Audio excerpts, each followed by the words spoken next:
Hello everyone, कैसे हो आप सब लोग। तो यहाँ पे हम ट्रेड करना शुरू करते हैं। अभी अगर हम चार्ट को देखें तो हमें फ्लैट टू कुछ गैप अप देखने मिला, उसके बाद थोड़ा बहुत रिट्रेसमेंट वगैरह मार्केट के अंदर नजर आ रहा है।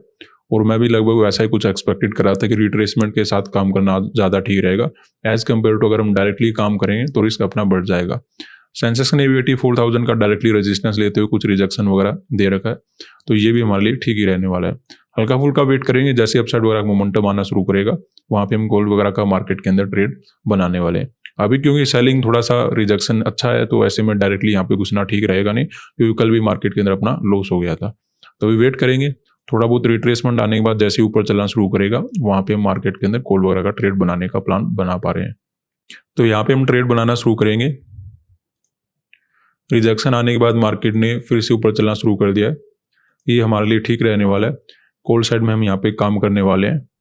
आज बैंक निफ्टी का क्वांटिटी वगैरह चेंज हो चुका है, हालांकि इसमें फ्रीजिंग क्वांटिटी गलत दिखा रहा है। 1050 क्वांटिटी हम यहाँ पे बैंक निफ्टी का ऐड कर लेते हैं, उसके बाद सेकंड पोजीशन ऐड करेंगे सेम क्वांटिटी के साथ।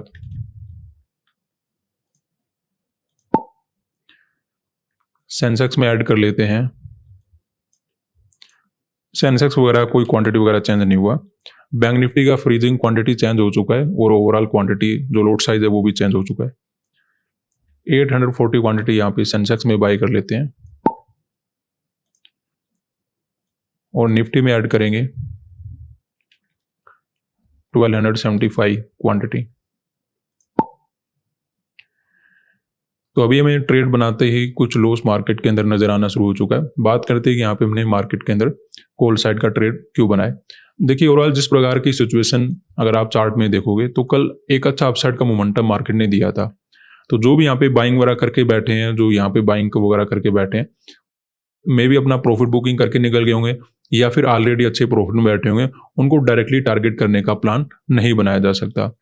दूसरा में क्या नजर आ रहा है कि मार्केट क्या ट्रेड करना शुरू कर चुका है, ऑल टाइम हाई के ऊपर ट्रेड करना शुरू कर चुका है। ये बैंक निफ्टी का ऑल टाइम हाई है। तो ऐसी सिचुएशन में सेलिंग का प्लान बनाना बिल्कुल भी गलत होता है, स्पेशली उस केस में जहाँ पे बायर अच्छे प्रॉफिट में बैठे हो। अब देखिए, अगर कोई ऐसी सिचुएशन होती है जहाँ पे बहुत छोटा मोमेंटम होता लेकिन ऑल टाइम हाई के आसपास ट्रेड मार्केट कर रहा होता, तो उसमें तो बायर वगैरह को टारगेट बनाया जा सकता है। लेकिन क्योंकि ऑलरेडी एक अच्छा मोमेंटम मार्केट दे रखा है, तो ऐसे में नीचे के बायर को तो हम टारगेट बना नहीं सकते। और क्योंकि ऑल टाइम हाई के आसपास ट्रेड कर रहा है तो मार्केट फर्दर मोमेंटम दे पाएगा। अगर ये छोटा मोमेंटम होता तो इवन ऑल टाइम हाई के कारण भी मार्केट गिर सकता था, रिट्रेसमेंट वगैरह दे सकता था। रिट्रेसमेंट तो देखिए अभी भी हो सकता है, लेकिन प्रोबेबिलिटी काफी कम होती है। जब मार्केट के अंदर बायर ऑलरेडी अच्छे प्रॉफिट में बैठे होते हैं तो मार्केट अपसाइड वगैरह का मोमेंटम दे सकता है। तो हमने यहाँ पे दो बातें नोटिस की है कि एक तो यहाँ पे जो बाइंग करके बैठे हैं वो ऑलरेडी अच्छे प्रॉफिट में बैठे हैं, तो इनको हमें टारगेट करना नहीं है। दूसरा, मार्केट ने क्या किया, ऑल टाइम हाई के ऊपर ट्रेड करना शुरू कर चुका है। तो ऐसी सिचुएशन में तो मार्केट के अंदर अपसाइड मोमेंटम आने की प्रोबेबिलिटी ज्यादा बनी रहेगी। हमें ये नहीं पता कि मार्केट इतना मोमेंटम करने वाला है, कितना मोमेंटम करने वाला है, 400 पॉइंट ऊपर जाएगा, 500 पॉइंट ऊपर जाएगा। लेकिन जहां पे पैसा बन सकता है वो बाइंग में ज्यादा बन सकता है as compare to selling. Selling तब करते मार्केट के अंदर अगर छोटा मोटा मोमेंटम होता और आसपास अगर बायर होते, तब हम डेफिनेटली मार्केट के अंदर ट्राई करते बायर को टारगेट बनाने का। लेकिन आज हमें ऐसी कोई सिचुएशन नजर आ नहीं रही। तो ऐसे में जैसे रिट्रेसमेंट वगैरह हुआ, उसके बाद जैसे ऊपर चलना शुरू किया, वहां पे हमने कोल्ड साइड का मार्केट के अंदर ट्रेड बना लिया। अब देखिए, सेंसेक्स में ऐसा तो नहीं है कि मार्केट के अंदर कोई ऑल टाइम हाई वगैरह कुछ ऐसा है, लेकिन यहाँ पे भी जो बाइंग वगैरह करके बैठे हैं वो ऑलरेडी अच्छे प्रॉफिट में आ गए होंगे, उनको हम टारगेट नहीं बना सकते। और अभी देखिए, जहां से मार्केट ने रिट्रेसमेंट देना शुरू किया वो क्या है, 84,000 का लेवल है। तो कुछ नए सेलर मार्केट ने ऐड किए होंगे, उसके बाद अगर ऊपर जाने की कोशिश कराए तो मे भी कंटिन्यू मार्केट मोमेंटम कर पाएगा। डायरेक्टली ट्रेड करना मुझे रिस्की नजर आ रहा था। अगर ये ब्रेकआउट भी कर देता फिर भी मुझे ट्रेड बनाने में डर लगता, क्योंकि मार्केट में क्या नहीं है, डायरेक्टली सेलर के एसएल अवेलेबल नहीं है। ये बात मैं मानता हूं कि बायर की एसएल आसपास नहीं है, लेकिन सेलर के एसएल बिल्कुल भी नहीं है। तो ऐसी कंडीशन में कंटिन्यू ऊपर जाना मार्केट का मुश्किल हो जाता है। लेकिन क्योंकि मार्केट ने 84,000 का डायरेक्टली रेजिस्टेंस लिया है, थोड़ा बहुत मार्केट में सेलर को ऐड करेगा और फिर से मे भी मार्केट बढ़ना शुरू कर दे, तो ये चार्ट हमारे काम का हो सकता है बाइंग करने के लिए। ठीक है, ऐसा ही हमने निफ्टी के अंदर देखा है कि मार्केट के अंदर यहाँ पे भी ऑलरेडी अच्छा मोमेंटम हो चुका है। जो ट्रेडर यहाँ पे बाइंग करके बैठे होंगे, यहाँ पे जो बाइंग करके बैठे होंगे, वो ऑलरेडी अच्छे प्रॉफिट में आ चुके हैं, उनको हम टारगेट नहीं बना सकते। अब आपका क्वेश्चन हो सकता है, सर यहाँ पे भी बायर आए होंगे। यहाँ पे ज्यादातर केसेस में इतनी क्वांटिटी में बाइंग होता नहीं। ठीक है। रीजन क्या होता है कि ऑलरेडी मोमेंटम आ चुका होता है, तो रिटेल वगैरह ज्यादा परेशान होते नहीं कि मार्केट ऑलरेडी निकल चुका है, अब यहाँ पे हम क्या बाय करें क्या ना करें। तो इस वजह से यहाँ पे ज्यादा क्वांटिटी वगैरह बनता नहीं। क्वांटिटी वगैरह बनता है जब मोमेंटम नहीं होता है। जैसे यहाँ पे हो सकता है ट्रेडर बैठे हो, यहाँ पे ट्रेडर बैठे हो, लेकिन उनके लिए इतना मोमेंटम मार्केट दे चुका कि वो बहुत अच्छे प्रॉफिट में आ गए हो। उनको मैं टारगेट बनाना नहीं है, थोड़ा बहुत रिजेक्शन आकर जैसे सैलरी इकट्ठा होंगे, मार्केट फिर से मे बी अपसाइड वगैरह का मोमेंटम देना शुरू कर दे। ऐसे हमने बैंक निफ्टी के अंदर समझा है कि ऑल टाइम हाई के ऊपर मार्केट ट्रेड कर रहा है। अगर हम यहाँ पे डायरेक्टली सेलिंग का प्लान बनाएंगे तो बड़ा ही रिस्की ट्रेड नजर आ रहा है। ऐसा नहीं कि पैसा बन नहीं सकता, हो सकता है गिर जाए मार्केट, हो सकता है रिट्रेसमेंट करना शुरू कर दे, ऐसा भी हो सकता है जितना बाइंग आया उतना सेलिंग आ जाए। लेकिन प्रोबेबिलिटी कैसी नजर आ रही है, आपका सेटअप क्या बोल रहा है? सेटअप एक ही बात बोल रहा है कि यहाँ पे जो बाइंग करके बैठे हैं वो ऑलरेडी अच्छे प्रॉफिट बैठे हैं। दूसरा, मार्केट ने ऑल टाइम हाई को क्रॉस कर दिया है, तो ऐसे में थोड़े बहुत सेलर को क्रिएट करेगा, उसके बाद में फर्दर अपसाइड वगैरह का मोमेंटम देखने को मिल जाना चाहिए। सेंसेक्स के अंदर हमें डायरेक्टली नजर आ ही रहा है कि मार्केट ने एक्जैक्टली 84,000 का रेजिस्टेंस लिया, तो हो सकता है कुछ मार्केट में राउंड नंबर के रेजिस्टेंस को देखकर नए सेलर ऐड होने की कोशिश करें, और जैसे सेलर आने की कोशिश करेंगे मे बी मार्केट फिर से रिकवरी में होना शुरू हो जाए। तो ये एक प्रोबेबिलिटी होती है, ऐसा नहीं कि कंफर्म होता है कि ऐसा ही होना चाहिए, लेकिन एक प्रोबेबिलिटी होती है कि मार्केट के अंदर यहाँ पे ऐसा मोमेंटम ज्यादातर केसेस में हमें देखने को मिलता है।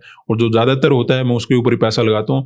जो एक या दो बार या तीन बार मार्केट में आपको देखने को मिले उसके ऊपर पैसा नहीं लगाया जा सकता। तो उसके अकॉर्डिंग हमने यहाँ पे कॉल साइड का ट्रेड बनाया। हालांकि लॉस वगैरह अपना इंक्रीज होना शुरू हो चुका है, कल भी अपना लॉस हो गया था, आज भी अगर लॉस हो जाता है तो समस्या तो बढ़ जाएगी, लेकिन क्या करें, मार्केट की सिचुएशन को देखकर कॉल साइड में ट्रेड बनाना यहाँ पे ज्यादा अच्छा लग रहा था। तो यहाँ पे देखिए अपनी ट्रेड में कंटिन्यू लॉस इंक्रीज हो रहा है, और अब तो देखिए बैंक निफ्टी में क्या हो चुका है, 57,000 का लेवल आसपास आ चुका है। ऐसी कंडीशन में क्या हो सकता है, 57,000 का थोड़ा बहुत ब्रेकडाउन वगैरह कर सकता है, और ब्रेकडाउन के बाद कोई बड़ा प्रॉफिट वगैरह बुकिंग आना ना शुरू हो जाए।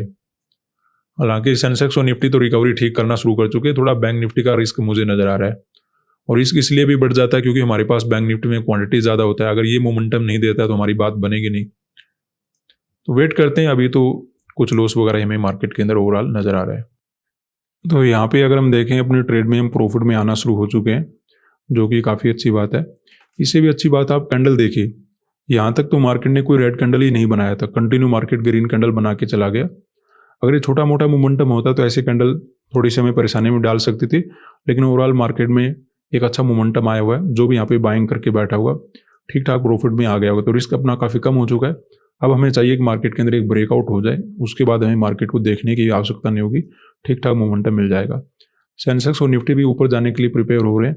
अगर ये भी अपसाइड का मोमेंटम कर पाते तो हमारे लिए बहुत अच्छा रहेगा, क्योंकि तीनों इंडेक्स में अगर एक साथ मोमेंटम होगा तो फिर टारगेट आराम से बुकिंग किया जा सकता है। केवल एक दो इंडेक्स में रहा या फिर साइडवेज अगर मार्केट हो गया तो फिर आपको पता है क्या होगा, मार्केट यहीं पे घूम कर रह जाएगा। तो वेट करेंगे, अभी हम प्रॉफिट में आना शुरू हो चुके हैं।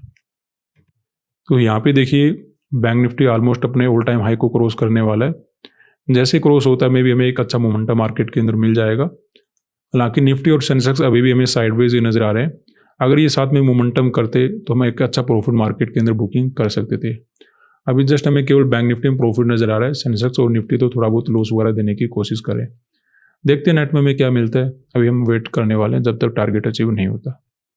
तो यहाँ पे अपने ट्रेड में ओवरऑल काफ़ी अच्छा प्रॉफिट चलना शुरू हो चुका है, और मुझे लगता है यहाँ पे हमें ट्रेड वगैरह कट कर लेना चाहिए। इससे ज़्यादा अगर हम लालच करेंगे तो रिस्क अपना काफ़ी बढ़ जाएगा। एक तो देखिए साइडवेज होने का रिस्क मार्केट के अंदर बना हुआ है, दूसरा मार्केट में बैंक निफ्टी के अंदर मोमेंटम तो अच्छा आया हुआ है, लेकिन जैसे ही रेड कैंडल बनता है ना, प्रॉफिट काफ़ी ज़्यादा मार्केट कम कर देता है।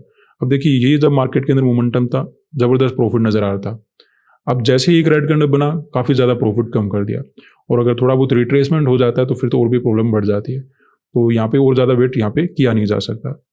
कॉल साइड में हमने मार्केट के अंदर काम क्यों किया था, क्योंकि हमें एक ही बात नजर आ रही थी कि जो नीचे बाइंग करके बैठे हैं उनको टारगेट नहीं बनाया जा सकता, क्योंकि वो ऑलरेडी अच्छे प्रॉफिट में आ गए होंगे। दूसरा, मार्केट ने क्या किया, ऑल टाइम हाई के ऊपर ट्रेड करा है, तो ऐसे में बाइंग में जाने की प्रोबेबिलिटी ज़्यादा बनी रहेगी, स्पेशली उस केस में जहाँ पे बायर अच्छे प्रॉफिट बैठे हो। अगर बायर अच्छे प्रॉफिट में नहीं होते फिर तो रिजेक्शन वगैरह ज़्यादा भी हो सकता था, लेकिन क्योंकि बायर अच्छे प्रॉफिट बैठे हैं तो मार्केट कंटिन्यूएशन में जा सकता है। वैसा समझते हो यहाँ पे हमने बाइंग किया था, थोड़ा बहुत रिट्रेसमेंट का वेट किया, उसके बाद हमने कॉल साइड में काम किया, लेकिन उसके बाद भी मार्केट में एक रिजेक्शन कुछ ज़्यादा ही आ गया। थोड़ा बहुत लॉस वगैरह देखने के बाद ओवरऑल मार्केट कंटिन्यू मोमेंटम दे पाया। अब देखिए ऐसे मोमेंटम में मार्केट के अंदर में बेनिफिट ही मिला है।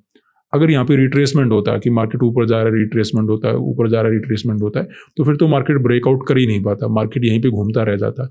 लेकिन क्योंकि मार्केट डायरेक्टली मोमेंटम दे पाया तो यहाँ पे दूसरे लोग वेट करते रह गए और मार्केट मोमेंटम करते हुए ब्रेकआउट दे पाया। हालांकि निफ्टी और सेंसेक्स में ज़्यादा मोमेंटम हुआ नहीं, इन्होंने कोई प्रॉफिट बना के नहीं दिया। अगर ये प्रॉफिट बनाते तो और भी हमें डबल ट्रिपल प्रॉफिट बन सकता था, लेकिन कोई प्रॉब्लम वाली बात नहीं। आज का दिन अच्छा रहा, धन्यवाद।